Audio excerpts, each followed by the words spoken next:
സത്യം പറയട്ടെ എന്നാണ് ന്യൂസ് മലയാളത്തിന്റെ ടാഗ് ലൈൻ. ചില അപ്രിയ സത്യങ്ങൾ വിളിച്ചു പറയുമ്പോൾ പൊള്ളുന്നവർ മറുപടി പറയുന്നത് അധിക്ഷേപ വാക്കുകൾ കൊണ്ടാകും.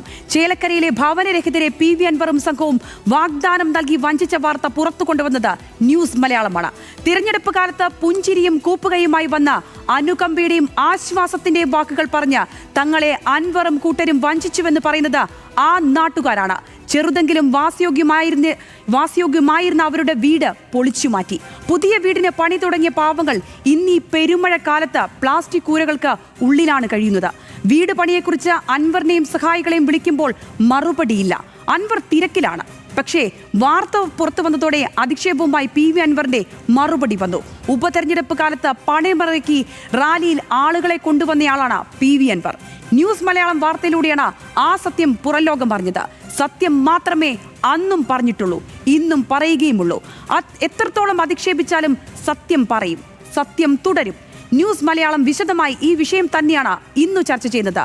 ആദ്യം തന്നെ ന്യൂസ് മലയാളം പുറത്തു കൊണ്ടുവന്ന അൻവറിന്റെ കൊടിയ വഞ്ചനക്കിരയായ നിർധനരുടെ കണ്ണീർ വാക്കുകൾ കേട്ടുവരാം.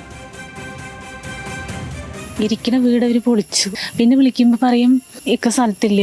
അൻവറിന്റെ ആളുകൾ ഒരുപാട് ഞങ്ങൾ ഭീഷണിപ്പെടുത്തി. ഞങ്ങൾ വേണമെങ്കിൽ ഞങ്ങളുടെ വിളിക്കും, ഞങ്ങളെ വെറുതെ ശല്യപ്പെടുത്തി. ഞങ്ങൾക്ക് ഞങ്ങളുടേതായ 100 കാര്യങ്ങളുണ്ട്. 2 ദിവസത്തിന്റെ ഉള്ളിൽ വിളിക്കാൻ പറയും. പിന്നെ അവർ വിളിക്കുകയില്ല. പിന്നെ വിളിച്ചാൽ ഫോൺ എടുക്കില്ല. പിന്നെ മാറി വേറെ നമ്പറിന് വിളിച്ചാൽ ചിലപ്പോൾ എടുക്കും. പിന്നെ വീണ്ടും അതെന്ന് വിളിച്ചാൽ വീണ്ടും എടുക്കില്ല. 2 പെൺകുട്ടികളെയും കൊണ്ട് കിടക്കുന്ന വീടാണത്. എന്തെങ്കിലും ഇതിനൊരു വഴി ഞങ്ങൾക്ക് കാണിച്ചു തരിക തന്നെ വേണം. ചില സമയത്ത് കരയും എൻ്റെ ഉള്ളിൽ നിന്നിട്ട് ഇങ്ങനെ ഒരു അവസ്ഥയിലാക്കിയിട്ട് പോയില്ലേ എന്നുള്ളൊരു ഇത് കണ്ടിട്ട് അൻവർക്ക് ഇത് പൂർത്തിയാക്കി തരാൻ കഴിഞ്ഞ ദൈവം അയാളെ അത്രേ പറയുന്നുള്ളൂ. തറ പണ്ടിട്ടിട്ട് 6 മാസമൊക്കെ കഴിഞ്ഞിട്ടുണ്ടാവും. അൻവർ വന്ന് കണ്ടിട്ട് പറഞ്ഞു ഞാൻ കയറ്റിത്തരാം, നിങ്ങൾ പേടിക്കണ്ട, 4 മാസത്തിൻ്റെ ഉള്ളിൽ കയറ്റിത്തരാം എന്നൊക്കെ പറഞ്ഞു ഞങ്ങളോട്. ഞങ്ങളിൽ കയറ്റാനുള്ള ഒരു ഇതുമില്ല.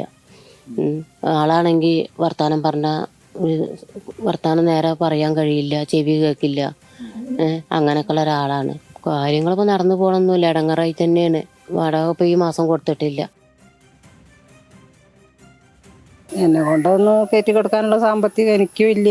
അപ്പോൾ അവർക്ക് അങ്ങനെ കിട്ടുന്നത് ഒരു സന്തോഷമായിരുന്നു. പിന്നെ ഇപ്പോൾ അത് പകുതി വഴിയിലൊക്കെ ആയി. ആരെങ്കിലും വഴി, രാഷ്ട്രീയ ആയാലും ആളുകളായാലും ഈ വീടൊന്ന് പൂർത്തീകരിച്ച് കാണണമെന്ന് എനിക്കും ആഗ്രഹമുണ്ട്. അങ്ങനെ ഇപ്പോൾ അമ്മയാണെങ്കിൽ ഇപ്പോൾ തൊട്ടടുത്ത വീട്ടിലൊക്കെയാണ് താമസിക്കുന്നത്. അമ്മയ്ക്ക് ഒരു കണ്ണ് കാണില്ല. അപ്പോൾ അങ്ങനെ ഭയങ്കര പ്രശ്നങ്ങളൊക്കെ ഉണ്ട്.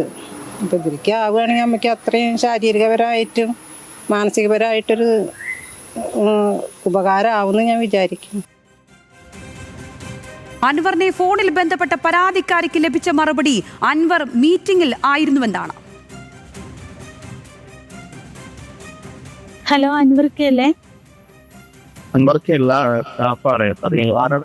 ഇതിവിടെ പായനൂർ പഞ്ചായത്തിന് കരിമ്പഞ്ചേരിന്നൊരു വീട് പണി തുടങ്ങി വെച്ചിട്ട് പോയതാണ്.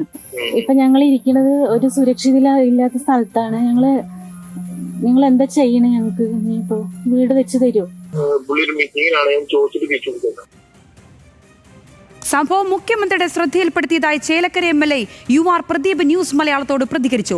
വഞ്ചിക്കപ്പെട്ടവരിൽ നിന്നും അപേക്ഷകൾ സ്വീകരിച്ച മുന്നോട്ട് പോകാൻ മുഖ്യമന്ത്രി നിർദ്ദേശിച്ചുവെന്നും ചേലക്കര മണ്ഡലത്തിൽ നിരവധി ആളുകൾ വഞ്ചിക്കപ്പെട്ടുവെന്നും MLA കൂട്ടിച്ചേർത്തു.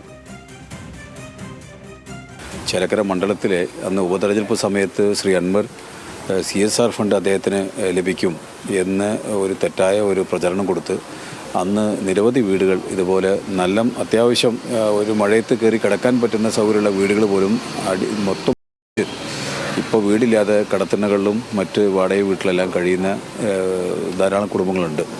മുഖ്യമന്ത്രി പോയി കണ്ട് ഈ വിഷയം ശ്രദ്ധയിൽപ്പെടുത്തിയപ്പോൾ അദ്ദേഹം പറഞ്ഞത് എന്തായാലും നമ്മുടെ വീടുകൾ അവരെ ഒന്ന് വേഗം അപേക്ഷ കൊടുക്കാൻ വേണ്ടി ഒരു ഏർപ്പാട് ചെയ്യാൻ വേണ്ടി പറഞ്ഞിട്ട്. വാഗ്ദാനത്തിൽ തനിക്ക് പങ്കില്ലെന്നും പൂർണ്ണ ഉത്തരവാദിത്തം അൻവറിനെന്നും ചേലക്കരയിൽ അൻവറിന്റെ പിന്തുണയിൽ സ്ഥാനാർത്ഥിയായിരുന്ന NK സുധീർ പ്രതികരിച്ചു.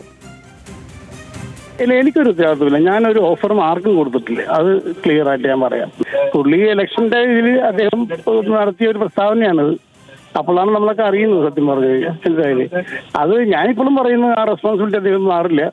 ഞാൻ പിന്നെ അദ്ദേഹത്തിന്റെ കൂടെ ഒരു 3-4 മാസം മുമ്പായിട്ട് ഞങ്ങൾ തമ്മിലുള്ള ഒരു ബന്ധം വേർപെട്ടു. പിന്നെ അതിനകത്ത് ഡെവലപ്മെന്റ്സിനെ കുറിച്ചൊന്നും എനിക്കറിയില്ല. എന്നാൽ വാർത്തയെക്കുറിച്ചുള്ള ചോദ്യങ്ങൾക്ക് അൻവറിന് ഉത്തരം മുട്ടി. കൃത്യമായ മറുപടി പറയാതെ ന്യൂസ് മലയാളം ചാനലിനെതിരെ അസഭ്യവർഷം നടത്തുകയാണ് അൻവർ ചെയ്തത്. അതുകൂടി കേട്ടുവരാം. ഈ പറയുന്ന 7 or 8 വീടുകൾ അതിൽ 3/4 പങ്കും പണിയും കഴിഞ്ഞ് കിടക്കുകയാണ്. പലതും വാർക്കാനുള്ള ഘട്ടത്തിലാണ്. ഇത് നാട്ടുകാരോട് പിരിവിട്ടിട്ട് PV അൻവർ കെട്ടിച്ചതല്ല, എൻ്റെ സ്വന്തം പോക്കറ്റിൽ നിന്ന് പണം കൊടുത്ത് കൊടുത്ത വീടുകളാണ്. ഇവിടെ 1000 വീടുകൾ ഒരു KPCC ഇവിടെ ഉണ്ടാക്കി കൊടുക്കാൻ വേണ്ടി തീരുമാനിച്ചു. എത്ര വീട് ഉണ്ടാക്കി കൊടുത്തു എന്ന് ഞാൻ പറയേണ്ട നിങ്ങൾക്കറിയാം. അത് പോട്ടെ. ഇപ്പോൾ ചൂരൽമല ദുരന്തം കഴിഞ്ഞിട്ട് ഇന്നത്തേക്ക് 1 വർഷവും 1 ദിവസവുമായി ഒരു വീട് ഉണ്ടാക്കി കൊടുത്തിട്ടില്ല ഗവൺമെൻറ് ഈ നിമിഷം വരെ.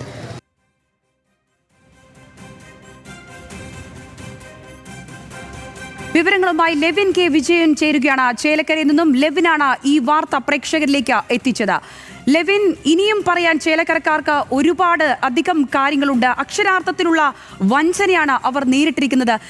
മുൻപ് തന്നെ ചെറിയ രീതിയിൽ കയറിക്കിടക്കാൻ ഇടമുണ്ടായിരുന്ന ഒരിടത്തു നിന്നും അതെല്ലാം പൊളിച്ചു മാറ്റിയുള്ള അൻവറിന്റെ വാക്ക് വിശ്വസിച്ചുള്ള ചില പാവപ്പെട്ട മനുഷ്യർ, അവരുടെ വാക്കുകളാണ് നമ്മൾ കേട്ടത്. ഇനിയും ഒരുപാടേറെ കാര്യങ്ങൾ അവർക്ക് ചേലക്കരക്കാർക്ക് പറയാനുണ്ടാകുമെന്ന് നമുക്കറിയാം. അതിലേക്ക് വരുന്നതിന് മുമ്പ് തന്നെ ഈ അൻവറിന്റെ ഇന്നത്തെ പ്രതികരണം അടക്കം ലെവിൻ കേട്ടുവല്ലോ. എന്താണ് ലെവിൻ ഇത്തരമൊരു പ്രതികരണം, ഒരു ന്യായീകരണ വാദം ഉന്നയിച്ചുകൊണ്ട് മാത്രം ഈ കാര്യങ്ങളെയൊക്കെ ഇരുട്ടുകൊണ്ട് ഓട്ടയടയ്ക്കാൻ ശ്രമിക്കുക, അങ്ങനെ ഒരു പദ്ധതിയിലേക്കല്ലേ അൻവർ പോകുന്നത്?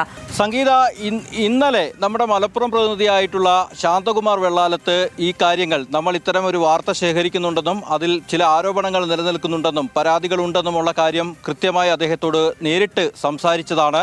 ഈ വാർത്തയോടനുബന്ധിച്ച് അദ്ദേഹത്തിന് എന്ത് പ്രതികരണം നടത്താനുണ്ട് എന്ന് PV അൻവറിനോട് നമ്മുടെ പ്രതിനിധി ശാന്തകുമാർ വെള്ളാലത്ത് നേരിട്ട് കണ്ട് ചോദിക്കുമ്പോൾ അദ്ദേഹം പറഞ്ഞ മറുപടി ഇത്തരത്തിൽ തനിക്ക് ഏത് വാർത്ത വന്നാലും പ്രശ്നമില്ല, ഈ കാര്യങ്ങളിലൊന്നും തന്നെ ബാധിക്കുന്നില്ല, തനിക്കൊരു പ്രശ്നവുമില്ല എന്നുള്ള തരത്തിലൊരു മറുപടിയാണ് നൽകിയത്. അതായത് ഇവിടെ ഏറ്റെടുത്ത് വീട് നിർമ്മിച്ച് നൽകാമെന്ന് വാഗ്ദാനം ചെയ്ത ആളുകളെ പുച്ഛിച്ച് തള്ളുന്ന ഒരു സമീപനമായിരുന്നു മുൻ MLA ഭാഗത്തു നിന്നുണ്ടായത്. തൃണമൂൽ കോൺഗ്രസ് എന്ന് പറയുന്ന ദേശീയ പാർട്ടിയുടെ കേരളത്തിൻ്റെ സംസ്ഥാന നേതാവാണ് അദ്ദേഹം എന്നുള്ള കാര്യം അദ്ദേഹം മറന്നാലും കേരളത്തിലെ ജനങ്ങൾ മറക്കില്ല. ഏറ്റവും ഒടുവിൽ ന്യൂസ് മലയാളത്തിനെ പച്ച ഭോഷ്ക് വിളിച്ചു പറഞ്ഞുകൊണ്ടാണ് ഈ വാർത്തയ്ക്ക് നേരെ അദ്ദേഹം മുഖം തിരിക്കുന്നത്. നിർധനരായ ഒരു കൂട്ടം ആളുകൾ, ഒരു കൂട്ടം മനുഷ്യർ ഒരു നിയോജക മണ്ഡലത്തിലെ 9 പഞ്ചായത്തുകളിലായി വിവിധ ഇടങ്ങളിൽ ഇപ്പോഴും തങ്ങളുടെ ബുദ്ധിമുട്ടുകൾ അനുഭവിച്ചുകൊണ്ട് ഒറ്റമുറി വീടുകളിലും ഷെഡുകളിലും വാടക മുറികളിലുമൊക്കെ കഴിഞ്ഞുകൂടുന്ന യാഥാർത്ഥ്യത്തെ അദ്ദേഹം തമസ്കരിക്കുമ്പോൾ നിരവധി ഉദാഹരണങ്ങൾ നമുക്ക് മുന്നിലുണ്ട്. ഈ നിൽക്കുന്ന മനുഷ്യരെല്ലാം ചേലക്കര 10 കുടി എന്ന് പറയുന്ന പ്രദേശത്തെ ആളുകളാണ്. ഇവരിൽ നേരിട്ട് അൻവർ ഇവിടെ വന്ന് ഈ കാണുന്ന തറ കെട്ടിയിട്ട് 6 മാസത്തിനുള്ളിൽ നിർമ്മാണം പൂർത്തീകരിക്കാമെന്ന് പറഞ്ഞവരാണ് 10 കുടി സ്വദേശിയായിട്ടുള്ള സുബൈറും കുടുംബവും അവരുടെ മാതാപിതാക്കളും ഈ പ്രദേശത്തുള്ള നാട്ടുകാരുമൊക്കെ അവരുണ്ട്. ഈ പ്രദേശത്തെ ഒരു വീട് മാത്രമല്ല, നിരവധി വീടുകൾ അത്തരത്തിലുള്ള ആളുകൾ ഇവിടെ ഉണ്ട്. അവർ തന്നെ ഈ നമ്മൾ നൽകിയ വാർത്ത സത്യമാണോ എന്നുള്ള കാര്യം പറയും. എന്താണ് ഈ കാര്യത്തിൽ പറയാനുള്ളത്? ഇത് നിങ്ങളുടെ മാത്രം അവസ്ഥയല്ലെന്നറിയാം. അതായത് ഇവിടെ പെട്ടെന്ന് ഒരു ദിവസം രാവിലെ ആൾ വന്നു കഴിഞ്ഞിട്ട് എത്രയും വേഗം തറ വൃത്തിയാക്കണം, ഞങ്ങളിത് വീട് 6 മാസത്തിൻ്റെ ഉള്ളിൽ കയറ്റി തരാമെന്ന് പറഞ്ഞു. ഒരു 10-15 ദിവസം ഞങ്ങൾ പണിക്ക് പോയില്ല. ഞങ്ങൾ കൂലിപ്പണിയെടുത്ത് ജീവിക്കുന്നവരാണ്. പണിക്ക് പോകാൻ പറ്റിയില്ല. ആളുടെ പിന്നിൽ ഞങ്ങൾ നടന്നു. പിന്നെ ഈ കാര്യങ്ങൾക്കൊക്കെ വേണ്ടിയിട്ട് ഞങ്ങൾ 10-15 ദിവസം അതിന് വേണ്ടി നടന്നു. ആൾ പെട്ടെന്ന് ഒരു ദിവസം ഒരു ലോഡ് മെറ്റലും ഒരു ലോഡ് മണലും ഞങ്ങൾക്ക് ഇറക്കി തന്നു. അതേ പിന്നെ ഞങ്ങൾ ആളെ കണ്ടിട്ടുമില്ല. ആൾ ഈ ഭാഗത്തേക്ക് തിരിഞ്ഞിട്ടുമില്ല. ആൾക്ക് ഫോൺ ചെയ്ത ആൾ എടുക്കില്ല. അങ്ങനത്തെ ഒരു അവസ്ഥയിലാണ് ഇപ്പോൾ ഞങ്ങൾ കിടക്കുന്നത്. കൂലിപ്പണി എടുത്ത് ജീവിക്കുന്നവരാണ് ഞങ്ങൾ. അവർക്ക് 3 കുട്ടികളുണ്ട്. അവരുടെ കുടുംബം കൂലിപ്പണി എടുത്തിട്ടാണ് അവർ ജീവിക്കുന്നത്. അപ്പോൾ അവരങ്ങനെ ഒരു വാഗ്ദാനം ചെയ്തിട്ട് പോയി. ഇപ്പം നമുക്ക് ആരും സഹായിക്കാൻ ഇല്ലാത്ത അവസ്ഥയിലാക്കിയിട്ടാണ് ആൾ പോയിരിക്കുന്നത്. നിങ്ങൾ എപ്പോഴെങ്കിലും പിന്നീട് ഈ അൻവറിനെയോ അദ്ദേഹത്തിന്റെ കൂട്ടാളികളെ ആരെയും കണ്ടിട്ടില്ല. കുറച്ചു ദിവസം ചേലക്കരയിൽ ആള് ഓഫീസും അതൊക്കെ ഉണ്ടെന്ന് പറഞ്ഞു. അതിൻ്റെ പിന്നിൽ കുറേ പേപ്പറുകളും കാര്യങ്ങൾക്കായിട്ട് ഞങ്ങളുടെ കുടുംബക്കാരെയും കുറേ ആൾ അവരുടെ പിന്നിൽ കൊണ്ടു നടന്നു. അതല്ലാണ്ട് ഞങ്ങൾക്ക് ഒരു കാര്യം ചെയ്തു തന്നിട്ടുമില്ല. ഞങ്ങൾക്ക് മറ്റുള്ളവരിൽ നിന്നുള്ള സഹായങ്ങളും ഇല്ലാതെയാണ് ഇപ്പോൾ ആളാക്കിയിരിക്കുന്നത്. ഈ വീട് ലഭിക്കുമെന്ന് പറഞ്ഞപ്പോൾ വലിയ പ്രതീക്ഷയുണ്ടായിരുന്നു അല്ലേ? ഒരുപാട് പ്രതീക്ഷയുണ്ടായിരുന്നു ഞങ്ങൾക്ക്. ഒരുപാട് പ്രതീക്ഷ ഉണ്ടായിരുന്നു. ഒരു 11 കൊല്ലമായി നമ്മൾ വാടകയ്ക്ക് ഇരിക്കുകയാണ്. നമുക്ക് ഇതൊരാൾ ഒരു വീട് കെട്ടിത്തരാന്ന് പറഞ്ഞു കഴിഞ്ഞാൽ സ്വർഗം പോലെ തന്നെയല്ലേ. അപ്പം അതിൻ്റെ ബേക്കിൽ ഇങ്ങനെ നടന്നു. പിന്നീട് ഈ പ്രദേശത്തെ മറ്റേ ആളുകൾ, കുറേ ആളുകൾ കൂടി ഇത്തരത്തിൽ പലതരത്തിൽ വഞ്ചിക്കപ്പെട്ടതായിട്ട് അറിഞ്ഞിട്ടുണ്ട്. അങ്ങനെയുണ്ടോ? ഉണ്ടെന്ന് തന്നെ ഞാൻ അറിയപ്പെട്ടത്. അത് ഇന്ന വേറെ സ്ഥലങ്ങളിലൊക്കെയാണ് അങ്ങനെ തന്നെ അറിഞ്ഞത്.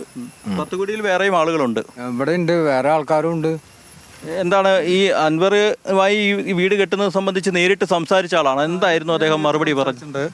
അതായത് 10 കോടി ആ ഇലക്ഷൻ സമയത്ത് തൊട്ടപ്പുറത്ത് തന്നെ ഞങ്ങളുടെ ഈ വാർഡിൽ തന്നെയാണ് തൊട്ടപ്പുറത്ത് ഇതേപോലെ ഒരു പട്ടയം കേസ് നടക്കുന്ന ഒരു 10-20 വീടുകളുണ്ട്. അവിടെ വന്ന് അന്ന് രാത്രി അൻവർ കസേരയിട്ട് വീടുകളിൽ ഇരുന്ന് സംസാരിക്കുമ്പോൾ ഞാൻ ആളെ നേരിട്ട് ലൈവായിട്ട് സംസാരിച്ച ആളാണ്. അപ്പോൾ ആൾ പറഞ്ഞു ഈ ഇലക്ഷൻ മുമ്പ് ഞാനൊരു റിസൾട്ട് തരും അങ്ങനെ പറഞ്ഞു പോയ വ്യക്തിയാണ്. അതായത് ഇലക്ഷൻ കഴിഞ്ഞിട്ട് ഞാൻ പിന്നീട് ആൾക്ക് ഫോൺ ചെയ്തു, ആൾ ഫോൺ എടുത്തു, അടുത്തന്നെ ശരിയാക്കി തരാം അങ്ങനെ പറഞ്ഞു പോയ ആളാണ്. അതിനുശേഷം ഈ ഒരു ഭാഗത്തേക്ക് ഇതുപോലെ ഒരു ഫോൺ കോൾ പോലും വന്നിട്ടില്ല. ഈ പറഞ്ഞ വ്യക്തികൾ തന്നെ 2-3 ആൾക്ക് ഫോൺ വിളിച്ചിട്ടുണ്ട്, ആൾ ഫോൺ എടുത്തിട്ടൊന്നുമില്ല. ഒരാളും എടുത്തിട്ടില്ല അദ്ദേഹത്തെ ഫോൺ വിളിക്കുമ്പോൾ? ഇല്ല, എടുത്തിട്ടില്ല. അങ്ങനെയാണ് ഇപ്പോൾ അറിഞ്ഞത്. ഞാൻ ഇപ്പോൾ ഈ മൊത്തത്തിലൊരു വേറെ ഈ ചേലക്കര പഞ്ചായത്തിലെ മാത്രം താമസക്കാരാണ് ഇവർ. മറ്റു പഞ്ചായത്തുകളുടെ അവസ്ഥയെക്കുറിച്ച് എന്തെങ്കിലും അറിയാം? ഇവിടുത്തെ പൊതുപ്രവർത്തനം എന്നുള്ള നിലയിൽ ന്യൂസിൽ മൊത്തം വരുന്നുണ്ടല്ലോ. അപ്പോൾ പയ്യന്നൂർ പഞ്ചായത്തിൽ തന്നെ അതിൻ്റെ ന്യൂസ് ഏകദേശം വരുന്നുണ്ട്. ഇപ്പം ഞാനറിഞ്ഞ് എൻ്റെ ഒരു വാർഡിൽ 14-ാം വാർഡ് എന്ന് പറഞ്ഞാൽ ഈ ഒരു വീട് തന്നെ ഇവർക്ക് കൊടുത്തിട്ടുള്ളൂ. പിന്നെ ഇപ്പോൾ ഇവർ അൻവർക്കാന്ന് പറഞ്ഞാൽ ഏറ്റവും കൂടുതൽ ഇടപെട്ട ഈ ഒരു പട്ടയത്തിൻ്റെ കേസ് തന്നെയാണ്. അതിൻ്റെ അപ്പുറത്ത് ഇവിടെ ബുദ്ധിമുട്ടുള്ള ആൾക്കാരൊന്നും ഇല്ല എന്നാണ് തോന്നുന്നത്. അപ്പോൾ അതിൽ പട്ടയത്തിലാണ് കൂടുതൽ സ്വാധീനം ചെലുത്തിയതും. പക്ഷേ ഇതുവരെ ഒന്നും നടപടിയായിട്ടില്ല എന്നാണ് ഞങ്ങൾ അറിഞ്ഞിട്ടുള്ളത്. ഉമ്മ, ഒരു കാര്യം ചോദിക്കട്ടെ, ഈ തെരഞ്ഞെടുപ്പ് വാഗ്ദാനം എന്നുള്ള നിലയിലാണോ വീട് കെട്ടിത്തരാമെന്ന് പറഞ്ഞത്? അല്ല, ആള് അങ്ങനെ അതല്ല പറഞ്ഞത്. ആള് വീട് കയറ്റി തരാം, നിങ്ങൾക്ക് എത്രയും വേഗം, ഇത്രയും വർഷമായില്ലേ വാടകയ്ക്ക് ഇരിക്കുന്നു, അപ്പം അതുകൊണ്ട് അവരെ കണ്ടപ്പോൾ പാവങ്ങളാണ്, അതുകൊണ്ട് ഞങ്ങൾ എത്രയും വേഗം ഞാൻ ചെയ്തു തരാം, ഇതിലൊരു വ്യത്യാസം വരില്ല, 6 മാസത്തിൻ്റെ ഉള്ളിൽ നിങ്ങൾക്ക് വീടിനെ ഞങ്ങൾ പൂർത്തീകരിച്ച് തരാമെന്ന് പറഞ്ഞിട്ടാണ് ആൾ പോയി. പിന്നെ ഞങ്ങൾ വിളിച്ചുകൊണ്ടിരുന്നപ്പോൾ ആൾ ഒരു ദിവസം പറഞ്ഞു മെറ്റലും മണലും ഇറക്കണുണ്ട്. ആദ്യം കട്ട ഇറക്കാമെന്നാണ് പറഞ്ഞു. അപ്പം ഞങ്ങൾ പറഞ്ഞു ബെൽറ്റ് വാർത്തിട്ടില്ല, കയ്യിലുള്ള പൈസയും കൊണ്ടാണ് ഈ തറ കെട്ടിയിട്ടത്. അപ്പോൾ തറ കെട്ടിയിട്ടപ്പോൾ അതിൻ്റെ മുകളിൽ ബെൽറ്റ് വാർത്തിട്ടില്ല എന്ന് ഞങ്ങൾ പറഞ്ഞപ്പോൾ എന്നാൽ ശരി, നിങ്ങൾക്ക് മെറ്റലും മണലും ഇറക്കി തരാം, ഒരാഴ്ചയുടെ ഉള്ളിൽ നിന്ന് പണിക്കാരനെ ആക്കി തരാമെന്ന് പറഞ്ഞു. അത് കഴിഞ്ഞിട്ട് പിന്നെ ആളുടെ ഒരു വിവരവും ഇല്ല. അന്വേഷിച്ച് പോകും, ഓഫീസിൽ പോകുമ്പോൾ ആളുണ്ടാവില്ല. പിന്നെ ആളെ ബന്ധപ്പെട്ട ഒരുപാട് ആൾക്കാരുടെ നമ്പറുകൾ ഉണ്ടായിരുന്നു, അതിലൊക്കെ വിളിക്കുമ്പോൾ അവർ ഫോണുകൾ എടുക്കില്ല. പിന്നെ അതിനെക്കുറിച്ച് ആരും ഈ ഭാഗത്തേക്ക് തിരിഞ്ഞിട്ടും ഇല്ല, അവർ ഫോൺ എടുത്തിട്ടുമില്ല.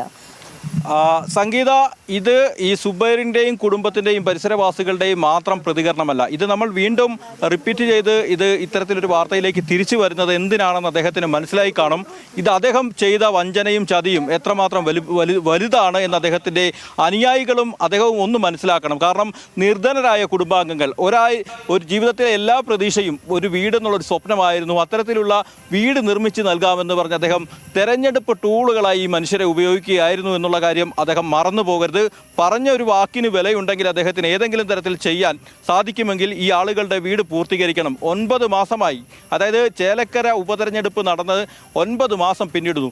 ഇപ്പോഴും ഒരു വീട് എന്ന ആഗ്രഹത്തിൻ്റെ പേരിൽ അദ്ദേഹത്തെ അൻവർക്ക എന്നും പറഞ്ഞ ആളുകൾ വിളിക്കുന്നുണ്ട്. അത് മറക്കരുത് എന്ന് അദ്ദേഹത്തെ ഒരിക്കൽ കൂടി ഓർമ്മിക്കുകയാണ്. സത്യങ്ങൾ ചൂണ്ടിക്കാണിക്കുന്ന ന്യൂസ് മലയാളത്തിന് നേരെ അസഭ്യ വർഷം പറഞ്ഞതുകൊണ്ടോ അല്ലെങ്കിൽ അസഭ്യ വാക്കുകൾ പറഞ്ഞതുകൊണ്ടോ ഇത് സത്യമല്ലാതായി തീരുന്നില്ല. സത്യം പറയട്ടെ എന്നുള്ള ഉറച്ച മുദ്രാവാക്യം ഉയർത്തിയാണ് നമ്മൾ മാധ്യമപ്രവർത്തനം നടത്തുന്നത്, ന്യൂസ് മലയാളം മുന്നോട്ട് പോകുന്നത്. അതുകൊണ്ട് തന്നെ അൻവർ എത്ര തെറി പറഞ്ഞാലും അൻവർ എത്ര മോശം പറഞ്ഞാലും ഈ പണി ഇവിടെ അവസാനിപ്പിക്കാൻ ന്യൂസ് മലയാളവും തീരുമാനിച്ചിട്ടില്ല എന്നുള്ള കാര്യം അദ്ദേഹത്തെ ഓർമ്മിപ്പിക്കുകയാണ് സംഗീത. ഏതായാലും ഈ 10 കോടിയിലെ മാത്രമുള്ള സ്ഥലത്തെ വിവരങ്ങളല്ല നമുക്കുള്ളത്. നമ്മൾ ഈ വിവരം അൻവർ ഇത്തരത്തിൽ പ്രതികരിച്ചു എന്ന് അറിഞ്ഞതിന് ശേഷം നമ്മളെ ഇങ്ങോട്ട് നേരിട്ട് വിളിക്കുന്ന എത്രയോ മനുഷ്യരുണ്ട്. എല്ലായിടത്തും ഒറ്റ ദിവസം കൊണ്ട് ഓടിച്ചെല്ലാനാവില്ല. പക്ഷേ ഇനിയും പരമാവധി വാർത്തകൾ ഇതുമായി ബന്ധപ്പെട്ട് ന്യൂസ് മലയാളം ചെയ്യുമെന്നുള്ള കാര്യം അദ്ദേഹത്തെ ഓർമ്മപ്പെടുത്തുകയാണ് സംഗീത. ഏതായാലും 10 കോടിയിലാണ് നമ്മളുള്ളത്. അവിടെ ഈ കെട്ടിയിരിക്കുന്ന വീട് തറ കെട്ടിയിരിക്കുന്നത് കാട് കയറി കിടക്കുന്നത് കാണാം. അദ്ദേഹം പറഞ്ഞതുപോലെയുള്ള വാഗ്ദാനം പാലിക്കാൻ തയ്യാറാകുമെങ്കിൽ ഈ വീട് ഈ നിലയിലായിരുന്നില്ല എന്നുള്ള കാര്യം അദ്ദേഹത്തെ ഓർമ്മപ്പെടുത്തുകയാണ്. ഏതായാലും ഒട്ടേറെ മനുഷ്യർ ഒരു പഞ്ചായത്തിലടക്കം 9 പഞ്ചായത്തുകളിലടക്കം 12ഓളം ആളുകൾ തീർച്ചയായും ലെവിൻ, അനവധിയായ മനുഷ്യരുടെ കണ്ണീരാണ് ലെവിൻ പ്രേക്ഷകരിലേക്ക് എത്തിച്ചത്, പൊതുജന മധ്യത്തിലേക്ക് എത്തിച്ചത്. അക്ഷരാർത്ഥത്തിൽ നടന്നിട്ടുള്ള വഞ്ചന, അൻവറിന്റെ വാക്ക് വിശ്വസിച്ചവർക്ക് നീതി കിട്ടിയേ മതിയാകൂ. അതിനു പിന്നിൽ ന്യൂസ് മലയാളം ഉണ്ടാകുമെന്ന്